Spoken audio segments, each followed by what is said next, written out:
Alors, donc, on repart sur l'ordre du jour. Donc, vous avez pu le voir et le lire.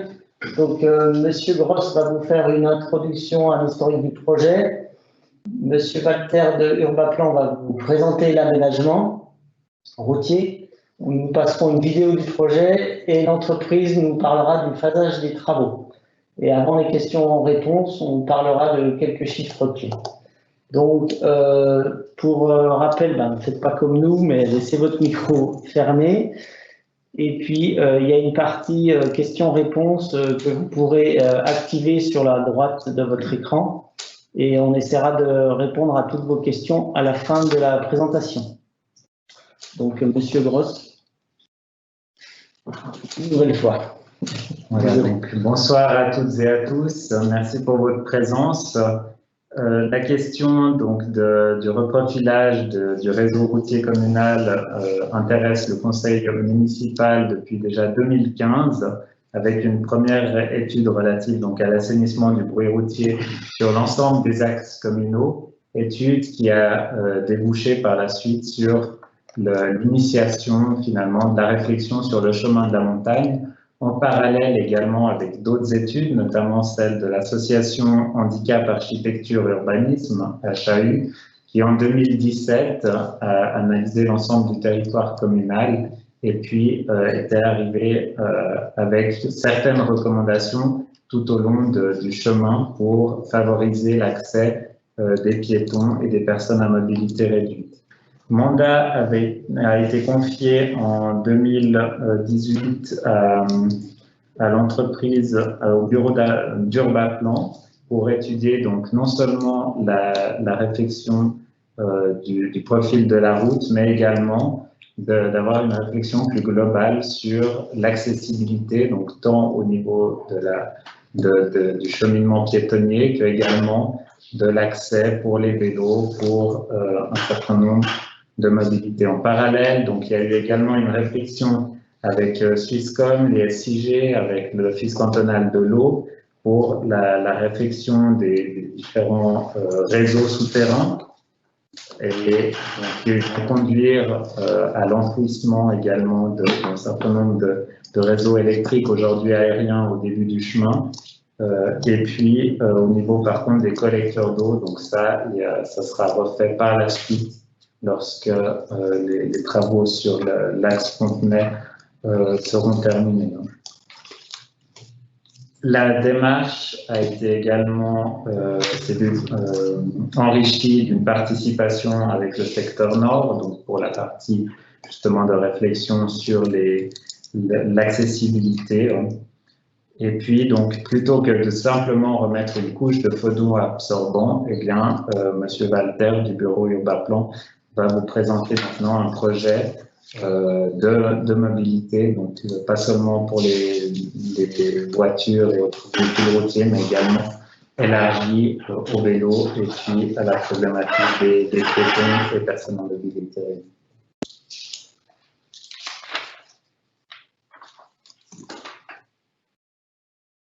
Monsieur Walter, je vous passe la parole pour le bureau Urbaplan et l'étude de l'aménagement routier. Oui, merci beaucoup. Tout le monde m'entend bien, j'imagine. Voilà, bonsoir à tout le monde. Vous ne me voyez pas, je ne vous vois pas, mais ce n'est pas grave.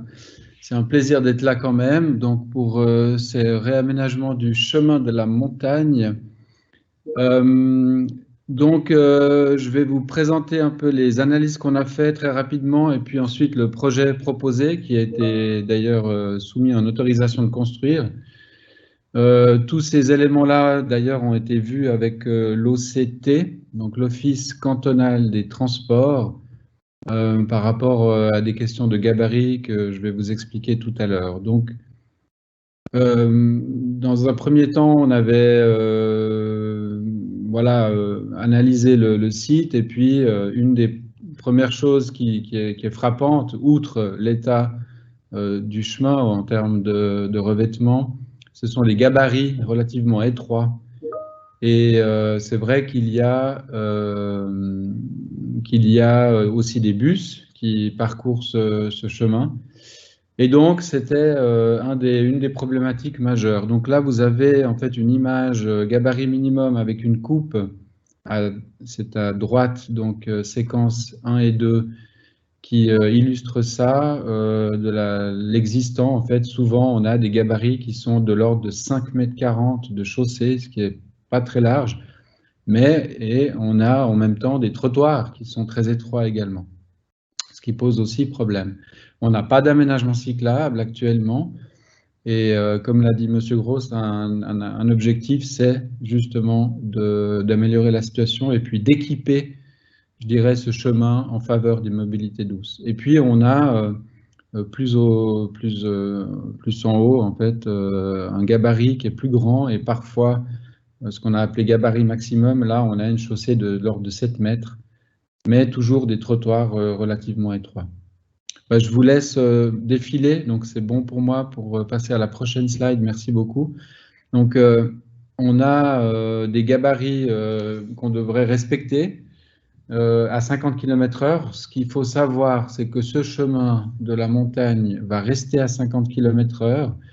On avait tenté auprès de l'OCT, pour bien vous expliquer le contexte, de passer soit en 30 km/h, comme un tronçon 30 ou en zone 30, mais ça n'a pas été retenu puisqu'il s'agit d'un itinéraire, d'un chemin de l'ordre secondaire en termes de hiérarchie du réseau routier, ce qui fait qu'on n'a pas pu obtenir cette limitation de vitesse. Néanmoins, compte tenu des faibles marges de manœuvre, l'idée c'est de garantir des croisements. Et là, c'est ce que vous voyez en gras sur la slide, c'est que le principe qui a été adopté, c'est qu'il y ait des croisements véhicules légers. VL veut dire véhicule léger, PL veut dire poids lourd. Donc les véhicules légers sont des voitures standards qui puissent croiser à 50 km/h selon les normes. Par contre, on a une dérogation pour que quand il y a un poids lourd ou bien un bus, il y a un ralentissement, il soit accepté à 30 km/h, ce qui fait qu'on a pu garantir en fait les 5,40 m sur l'ensemble du tronçon. À certains endroits, on est même encore plus restreint, mais voilà, on a obtenu cette dérogation de la part de l'OCT. Voilà, et puis on a dû mettre les aménagements cyclables en plus, hein, donc si possible avec une piste cyclable que vous verrez qu'on a pu créer à certains endroits, mais pas partout, et puis d'obtenir des trottoirs continus, et comme on l'a dit au tout début, ça suit des recommandations de l'association HAU, Handicap Architecture Urbanisme, qui a fait tout un diagnostic bilan sur l'ensemble de la commune, et puis là, on avait des points relevés sur le chemin de la montagne qu'on a pu corriger. Voilà, merci pour la slide suivante. Ok, alors là, on rentre directement dans le vif du sujet avec le projet en soi. Donc, vous avez des photos, enfin, quelques photos de la situation existante. Je pense que la plupart d'entre vous connaissent bien. Je vais vous parler plutôt du projet. Donc, l'idée, c'est d'avoir ces trottoirs continus. Donc, comme on l'a dit dès le début, donc vous voyez ici, on a le carrefour avec la route de Chêne. On crée, aujourd'hui, il n'y a pas de trottoir en fait dans la partie basse du plan. On crée en fait un nouveau trottoir avec un trottoir traversant pour la rue qui monte là au carrefour vers l'école, et de même qu'on crée un îlot de sécurité. Ouais, peut-être que Fabrice, tu peux montrer en même temps que je parle, merci, parce que j'ai pas la main évidemment sur la présentation. Donc effectivement, on crée un îlot ici, ce qui n'existe pas aujourd'hui, pour sécuriser l'accès à l'école. On réaménage aussi les arrêts de bus avec des dimensions de quai, voilà, à 2,30, conformément à ce qui avait été demandé par l'association justement HAU, pour qu'on puisse en fait sortir convenablement et attendre le bus convenablement. Après, il y a une création d'une bande cyclable. Donc voilà, c'est celle-ci, qui n'existe pas du tout aujourd'hui. Donc c'est le seul tronçon là où on peut le faire. parce qu'on a des largeurs de chaussée suffisantes. Et puis, on a proposé de créer cette bande pour marquer en fait la présence du vélo. Et vous verrez que c'est dans la continuité de ce qui est fait disons qu'on va dire en amont du chemin. Donc là, il y a du stationnement, comme vous le voyez, qui existe. Et du coup, il y a une bande de 1 mètre qui sépare cette bande du stationnement pour des questions de sécurité lors des manœuvres qui se font pour la sortie des véhicules, pour qu'ils puissent avoir le temps de voir, que une gestion de conflit puisse se faire de manière harmonieuse. Voilà, puis après, il y a la partie de la voie verte, la traversée de la voie verte, le goulet. Voilà, ici, donc, on reprend une partie du trottoir qui est là exactement, et un peu plus à droite, voilà, merci, avec un élargissement de ce trottoir et puis une réduction ponctuelle qui n'est pas tout à fait ces dimensions au final, c'est des esquisses qu'on avait réalisées en amont du projet. Au final, on est à peu près dans ces dimensions, mais il y a déjà eu quelques petites adaptations. Voilà, donc c'est très serré. On peut passer peut-être à la suivante. Je pense qu'on voit encore. Enfin voilà, là c'est une image de synthèse, voilà, vue perspective du secteur, du tronçon. Voilà. Donc pour le tronçon 2, merci. Donc là, en fait, l'objectif, c'est toujours, comme vous pouvez le constater, la création de trottoirs continus. Donc de chaque côté, voilà, de la chaussée, il y a des trottoirs, en tout cas avec trottoirs traversants à chaque embranchement, pour sécuriser les piétons et pour marquer du coup au nord finalement la partie zone 30, l'entrée des zones 30. Donc ces trottoirs, en tout cas sur la partie basse, là, il est nettement élargi, puisqu'on avait des gabarits qui nous permettaient de le faire, et puis on a ajouté une bande cyclable. Alors exactement, on voit sur les coupes, merci pour le suivi de la souris, on voit sur les coupes. Alors la situation existante aujourd'hui, c'est 1,70 m de trottoir avec 5,20 m de bande de voie de circulation et puis une bande piétonne marquée jaune. Cette bande avait été faite à l'époque pour garantir justement les questions de croisement dont j'ai parlé, que j'ai évoqué. Exactement, c'est ça que j'ai évoqué au début de la présentation. Aujourd'hui, on est dans un changement, on peut se permettre de faire un peu différemment, on peut admettre que ces croisements sont ponctuels et ça nous permet en fait d'avoir des gabarits un tout petit peu différents, puis on a proposé en fait de créer ce trottoir franchissable. Donc, c'est-à-dire que c'est une bordure qui pourrait être franchie ponctuellement en cas de besoin, mais dans la majorité des cas, en fait, on a une circulation qui se fait sur la chaussée, dans le cas de croisement de véhicules légers. Et puis, on a la création d'une bande cyclable, par contre, dans un sens uniquement, parce qu'on n'a pas les gabarits pour le faire. Donc, il faut bien comprendre que c'est une bande cyclable, ça veut dire que c'est une surface qui peut être empruntée par les véhicules. Voilà, parfait. Donc, ça veut dire que c'est la chaussée, elle est extrêmement étroite, comme vous l'avez vu sur la coupe, mais avec la bande cyclable, ça permet en fait une certaine marge de manœuvre pour les croisements. Néanmoins, on pense que c'est utile de pouvoir marquer la bande cyclable pour montrer la présence du vélo sur la chaussée. Par contre, le grand gain du projet, c'est l'élargissement du trottoir et l'amélioration du confort des piétons d'une manière générale sur l'ensemble du site.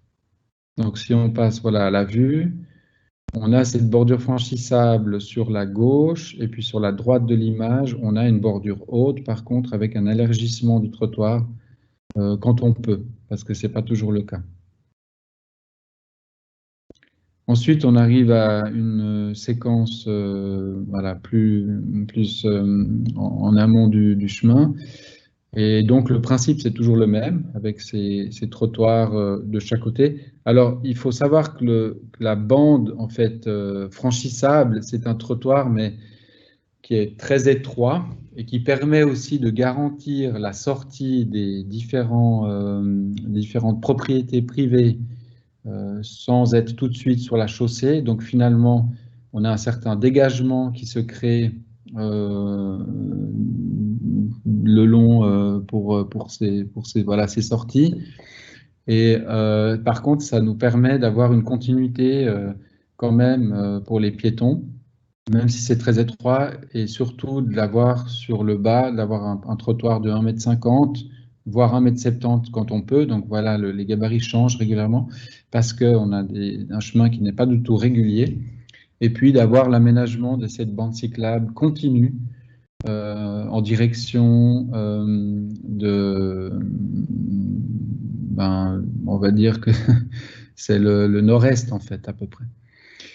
Voilà, donc sur l'image, on voit bien cette bande cyclable. On a maintenu le seuil de ralentissement qui existe pour des questions, voilà exactement, pour des questions de maintien de la modération du trafic, puisqu'il existe, on l'a maintenu. Et puis c'est ça. Donc ensuite, on arrive à la séquence suivante. Voilà. Là, on arrive vers le carrefour où il y a l'arrêt de bus. Et pour ce faire ici, on a de nouveau élargi le trottoir et le quai bus au profit voilà, d'un abri et puis d'un confort supplémentaire pour les piétons. Et on a introduit cet îlot sur chaussée qui permet en fait de traverser en 2 temps puis de sécuriser surtout le carrefour. On constate aussi qu'on a créé ce trottoir traversant qui marque la zone 30 et puis qui crée la continuité du trottoir pour garantir toute la sécurité des piétons. On voit aussi qu'on a la bande cyclable qui s'interrompt au droit du carrefour à cause de l'îlot, puisqu'on n'a plus les gabarits pour poursuivre ce marquage. Encore une fois, je répète que c'est qu'un marquage sur la route qui n'existe pas du tout. Voilà, on a l'image. Puisque on ne peut pas en fait faire une vraie piste cyclable compte tenu des gabarits qui sont très contraints. Ce qu'on voit par contre, on voit une réduction globale de la largeur de chaussée qui est réduite, et avec donc un effet de modération qui devrait normalement être assez efficace selon nous. Voilà, on peut passer à la slide après suivant. Donc ici on arrive dans une séquence où on a des gabarits plus généreux, on a du stationnement aujourd'hui, comme vous le voyez sur la coupe, qu'on a supprimé. On l'a supprimé pour la raison suivante, c'est si on veut créer une vraie piste cyclable, et ce qui nous paraissait très intéressant dans cette séquence, puisqu'on est en montée, donc dans le sens de la montée, on aura un aménagement cyclable dans la poursuite de la bande, mais qui devient piste cyclable cette fois, donc avec une vraie bordure. Voilà, on le voit sur la coupe exactement. Et puis on a par contre un gabarit de chaussée, disons, qui permet l'ensemble des croisements avec un gabarit de 6 mètres. C'est comme aujourd'hui. Donc c'était aussi un objectif là de ne pas non plus modifier complètement la situation, mais vous voyez que finalement le stationnement est remplacé, mais cette fois de l'autre côté du chemin, donc à droite de l'image, par une piste cyclable continue. Elle est utile cette piste puisqu'on est en montée, donc on trouvait vraiment très intéressant de la voir. Et puis on a aussi un trottoir, donc il y a une délimitation entre trottoir et piste cyclable avec un élément physique qui permet en fait de se repérer puis de bien délimiter les deux espaces. C'est une bande en fait simplement qui est inscrite sur cet espace. Et de l'autre côté, par contre, le trottoir est nettement élargi par rapport à la situation actuelle et c'était justifié par notamment l'accès à l'école plus haut entre les quartiers existants et puis l'école qui se situe en haut de l'image. Voilà, donc ça c'était la séquence tronçon 5 pour ce qui est la piste cyclable avec en aboutissement finalement cette piste cyclable qui en fait se termine puisque là on arrive vers une séquence qui est plus active en termes de commerce, il y a l'école, etc. Et du coup, là, le choix a été fait de maintenir quand même du stationnement. Donc, on supprime bien sûr pas l'ensemble du stationnement du chemin, seulement sur une certaine partie. Et ici, voilà, il est maintenu, mais du coup, on ne peut plus avoir l'aménagement d'une bande piste cyclable. Ce qui fait que il y a la piste cyclable finie ici pour arriver sur cette nouvelle séquence qui est plus en fait une séquence avec de l'animation, et on arrive au carrefour suivant ensuite avec du stationnement et voilà. Donc c'est ça le tronçon 6, et je crois qu'on arrive au bout à peu près du chemin qui est réaménagé, puisque en fait le dernier tronçon n'est pas concerné par le projet. Effectivement. Merci, Monsieur Walter. On va passer à la vidéo qui représente cet état avant et après. Voilà. Donc maintenant, on va vous présenter un peu le schéma de principe du phasage, du phasage, on va dire, principal des travaux. Ça se fera par des tronçons de 100 mètres, et je vais laisser la parole à l'entreprise Piaggio.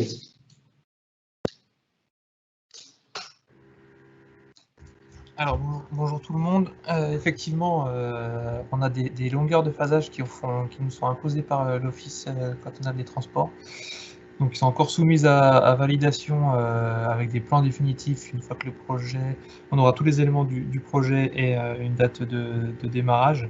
Mais on part en fait sur des tronçons à peu près de 100 mètres qui seront régulés par des feux tricolores, avec un peu toujours le même schéma, c'est-à-dire qu'on va commencer par le côté, on va dire, Salève, qui concerne la partie la plus compliquée avec les réseaux à réaliser, donc que ce soit l'eau, l'électricité, plus après l'aménagement.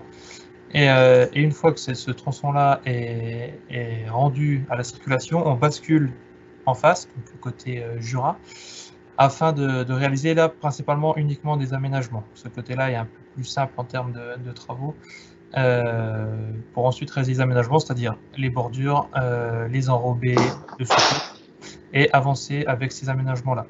Et une fois que ces tronçons de 100 mètres sont prêts, aussi bien des deux côtés, on fait un chantier coulissant, c'est-à-dire qu'on va avancer notre chantier de 100 mètres et on recommence ces étapes-là.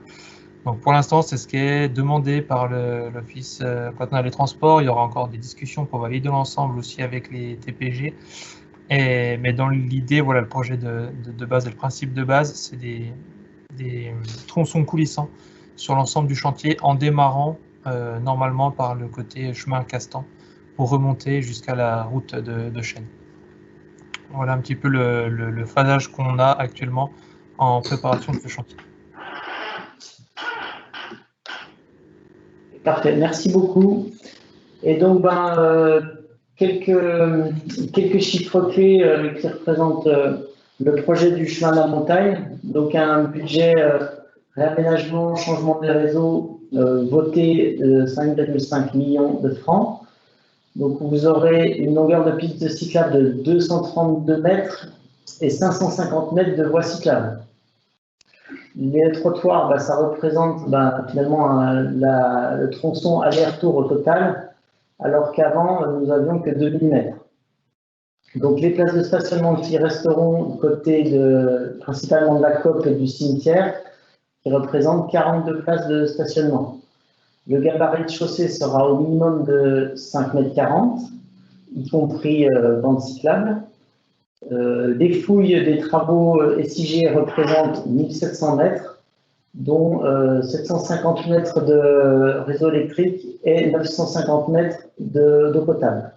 Ça ne sera pas forcément sur tout le secteur, parce qu'il y aura des fois des secteurs où il y aura les deux en parallèle. On en profitera aussi, la commune a désiré passer tout ce réseau électrique en souterrain, donc il y aura 8 poteaux qui vont être enlevés sur le domaine public, qui permettaient de raccorder certaines villages. Et sur les trottoirs, il avait été décidé dès l'appel d'offres de passer avec des enrobés avec un très très fort taux de recyclé, plus favorable à l'environnement, donc avec des taux de recyclé supérieurs à 70%. À l'heure actuelle, nous estimons 9 mois de travaux et une quinzaine de personnes sur le chantier entre l'entreprise Piaggio et les services industriels genevois qui interviendront aussi. Est-ce qu'on peut préciser peut-être le début des travaux, le planning intentionnel? Alors, pour l'instant, c'est prévu un démarrage, on va dire globalement début avril. Voilà. Une fois que toutes ces autorisations seront faites avec l'OCT, la publication de l'arrêté pour la création de la piste cyclable seront effectifs. Donc, pour l'instant, la vision, c'est un démarrage des travaux pour début avril. Si les questions ne fonctionnent pas, je vous invite peut-être à prendre contact avec le service technique communal ou avec moi-même directement. Donc, la vidéo sera disponible en ligne sur le site internet de la commune dès demain. Et puis, on vous mettra le contact du service technique pour que vous puissiez directement adresser vos questions par téléphone ou par mail. Je pense que c'est ça, on peut le faire, bien évidemment. Voilà. Donc, si ça sera soit le service technique ou soit le bureau RTEC qui répondra à vos questions. Voilà, donc on vous donnera toutes les coordonnées dès demain sur le site internet communal. En s'excusant pour la problématique technique. Donc, après 9 mois de vidéos et de visioconférences, on n'y arrive encore pas. Voilà.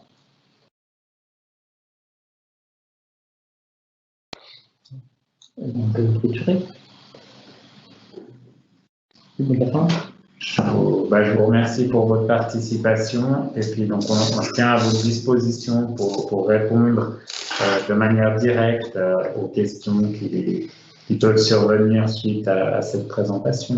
Donc, Monsieur Gilberto, service technique, et moi-même, conseiller administratif en charge des infrastructures, avec l'aide, bien évidemment, du bureau RTEC, donc, qui gère ce mandat.